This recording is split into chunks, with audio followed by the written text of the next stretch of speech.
After being cancelled by SOAS School of Law, I have come to a clear understanding that there is no freedom of speech in the Western academia when it comes to criticizing LGBT propaganda, but only freedom of silence.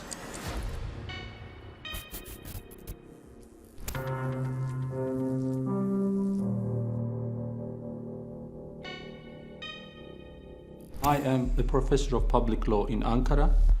I had done my education in the UK and in the United States, and I also spent some time in Belgium for academic reasons.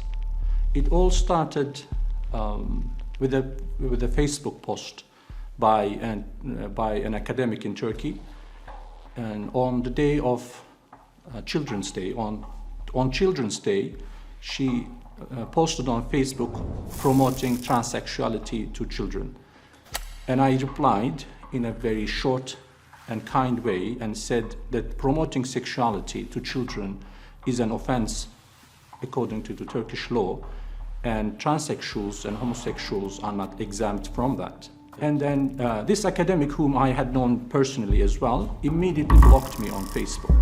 And I was really upset. I wrote an article criticizing this attitude and saying that why are we not allowed to communicate on LGBT issues. And I wrote another article which I delved into the subject even deeper. In the first article, I criticized the attitude of not being able to communicate on LGBT issues except for taking side with the dominant discourse. And in the second article, I compared some laws in different countries, and it was not a fixed statement, but it was rather a call for discussion. I said, why can't we even discuss it? And after that, in these two articles, I really became a target for attacks. These attacks were mainly on my academic and my vocational and my public image, and I really got some nasty messages and attacks, and I was called homophobic, I was called narrow-minded, I was called bigot, I was called all sorts of nasty and negative things. They contacted all my institutions abroad, all my alma mater, which is Indiana University, Harvard University, and then University of London, School of Oriental and African Studies, and finally the Catholic University of Louvain in the French-speaking part of Belgium. The School of Oriental and African Studies had my profile on the law school page for more than 10 years with my photo and my testimony to advertise the school and how good it is. But just upon the slanders that they had received, they immediately removed my profile without even contacting me, without asking anything. By the way, my articles were in Turkish. There's no way that they could easily understand it. And it was also a sophisticated piece. It was not an attack. It was not some cheap dialogue. And they immediately removed my profile. And I contacted the dean of the school, and I asked, why did you do that without even contacting me? And in law, you are a law school, and in law, we believe in the value of due process. And the dean replied and said that these people, meaning LGBT, are so vulnerable that we have to protect them so much that you can't even comment on them in any way. I said, well, in this situation, they are not vulnerable. I am the one who is vulnerable because I'm not even listened to, and their slander is more effective than my truthful and honest and fair stance. So I couldn't really persuade him, and so I was cancelled. My school is a precious school. It's a very special environment in terms of diversity also. But diversity, the spirit of diversity has been damaged so badly by LGBT radicalism.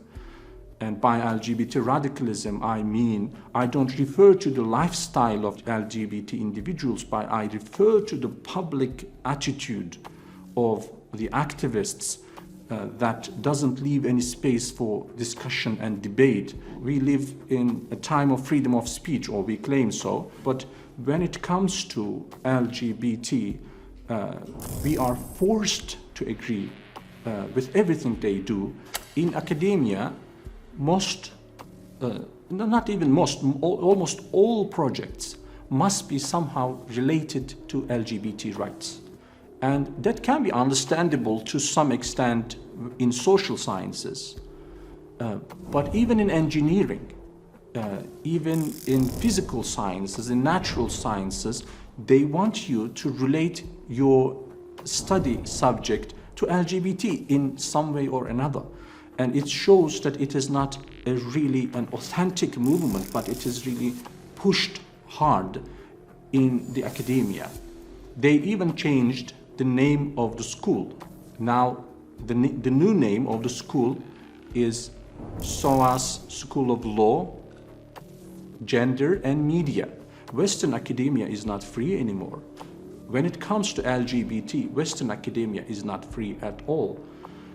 In the UK, in Europe, and in the United States, the universities in this respect look like an occupied land. There is a good example from the University of Sussex. There was this professor called Kathleen Stock, and she was an active person in the LGBT movement as a lesbian, and she made some comments about the transgender attitude and their social stance.